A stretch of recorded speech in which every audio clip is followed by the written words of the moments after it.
109 years old. I can tell you what I ate for breakfast this morning. I can tell you what I ate for breakfast 40 years ago. I can recite poetry I memorized in 1938. I can remember the exact tone of voice my husband used when he proposed to me in 1942. My memory is not fading. It is not slipping. It is sharp as a blade that has been honed for over a century. Every single neurologist who told me at 80 that cognitive decline was inevitable is dead. My current doctor is 53 years old. Last week he forgot my appointment. He apologized profusely, said he had written it in the wrong day. I smiled and said nothing. I've never forgotten an appointment in my life. Not at 80, not at 90, not at 109. My name is Eleanor Hart. I taught English literature for 42 years. Retired in 1977 at 65. That was 47 years ago. I have lived longer in retirement than most people work in their entire careers, and I am sharper now than I was at 50. That is not luck. That is not genetics. That is a choice I made every single day for the last 49 years. I want to be very clear about something before I continue. I'm not here to sell you supplements. I'm not here to tell you about some miracle berry from the Amazon or some ancient Tibetan technique that costs $300 a month. I am here to tell you about 4 things I do every single day that cost nothing, require no equipment, and kept my mind functioning at 109 when everyone told me it would fail by 85. 4 things. That is it. Not 10, not 20, 4. And I am going to tell you exactly what they are. But first, I need you to understand why I'm qualified to tell you this. At 94, I started noticing something that disturbed me deeply. I had a group of friends all around my age, give or take a few years. We met every Tuesday for tea. We discussed books. We argued about politics. We laughed about our children and grandchildren. These were sharp people, educated people, people who had lived full, interesting lives. And one by one, they started disappearing, not dying, disappearing from the inside. Margaret stopped being able to follow the thread of conversation. She would tell the same story 3 times in an hour, not realizing she had already told it. Robert forgot his grandson's name, just completely blank. His daughter had to remind him. He laughed it off, said he was getting old. But I saw the fear in his eyes. Dorothy stopped reading. She said the words did not make sense anymore. She could see them on the page, but could not hold them in her mind long enough to understand the sentence. She switched to television. Then she stopped following television plots. Then she just stared at the screen. One by one, I watched them vanish. And I sat there at 94, 95, 96, reading the same books they could no longer understand, remembering the conversations they could no longer follow. And I asked myself a question that changed everything. What am I doing that they are not doing? What are they doing that I'm avoiding? I started documenting it. I wrote it down in my journal. I compared my daily routine to theirs. I paid attention to the small differences. And I found 4 things, 4 consistent differences between me and every single person I watched lose their mind. Now I need to tell you something uncomfortable. It has been 15 years since I started that documentation. I am 109. Margaret is dead. Robert is in a care facility and does not recognize his own daughter. Dorothy passed 3 years ago, her mind gone years before her body. Every single person from that Tuesday tea group is either dead or has completely lost their memory.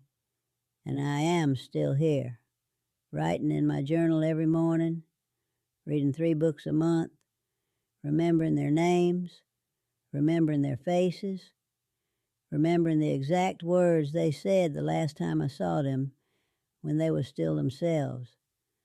So when I tell you these 4 things, I'm not guessing.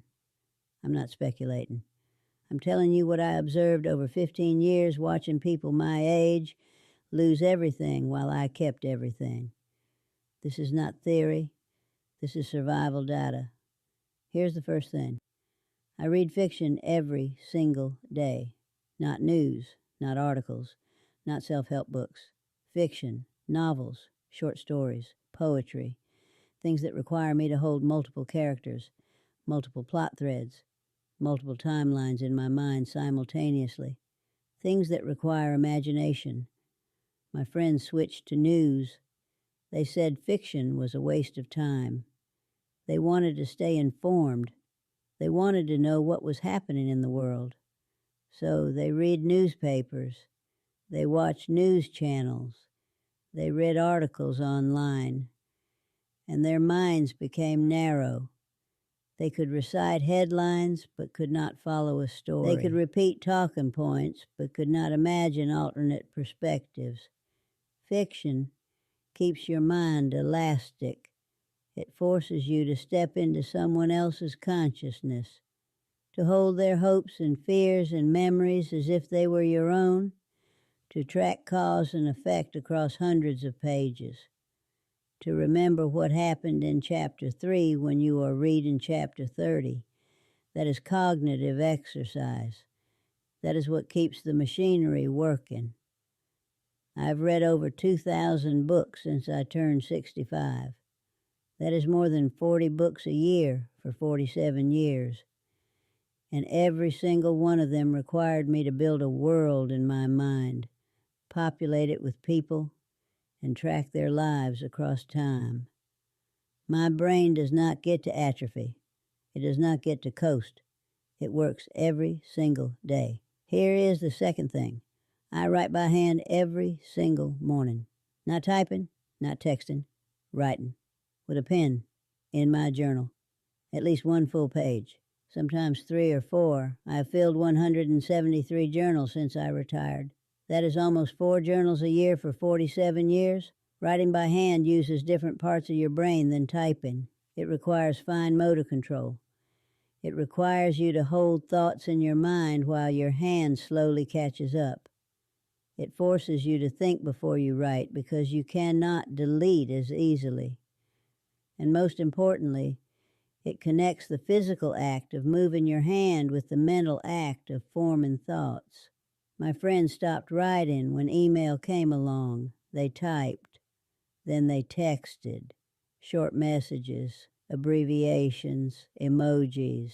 Their handwriting deteriorated. Then their ability to form complex thoughts deteriorated because the two are connected. When you stop using your hand to think, you stop thinking as deeply. Every morning, I sit in this chair, I pick up my pen, and I write. Sometimes I write about what I did yesterday. Sometimes I write about something I read. Sometimes I write about a memory from 70 years ago. It does not matter what I write. What matters is that I am forcing my brain and my hand to work together, to coordinate, to build sentences 1 word at a time with deliberation and care. Here's the third thing. I memorize poetry, real poetry, long poems. I memorize 1 new poem every month. I've been doing this since I was 60. That is almost 600 poems. I can recite them, all of them, from memory, word perfect. My friends thought this was quaint, old-fashioned. They said we have the internet now. We do not need to memorize anything. We can just look it up. And you know what happened? They stopped using their memory for anything. They stopped exercising it, and it withered, just like a muscle that never gets used. Memorization is not about the poem. It is about the practice of holding complex sequences in your mind. It is about repetition. It is about retrieval. It is about forcing your brain to go find something it stored weeks or months ago and bring it back to consciousness intact. That's the exercise. The poem is just the weight you lift. Every month, I choose a new poem. I read it every morning for 30 days. By day 30, I have it. And then it's mine forever. And every time I recite it, I'm exercising the retrieval pathways. I'm keeping those neural connections strong. I'm reminding my brain that we do not forget things in this body. We remember. Here's the fourth thing, and this one is going to surprise you. I do absolutely nothing for at least 1 hour every day. Nothing. I sit in this chair, I look out that window, and I let my mind wander. No phone, no book, no television, no music, nothing. Just sitting, just thinking, just being. My friends could not do this.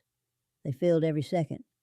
Television, radio, phone calls, constant input, constant stimulation, constant noise.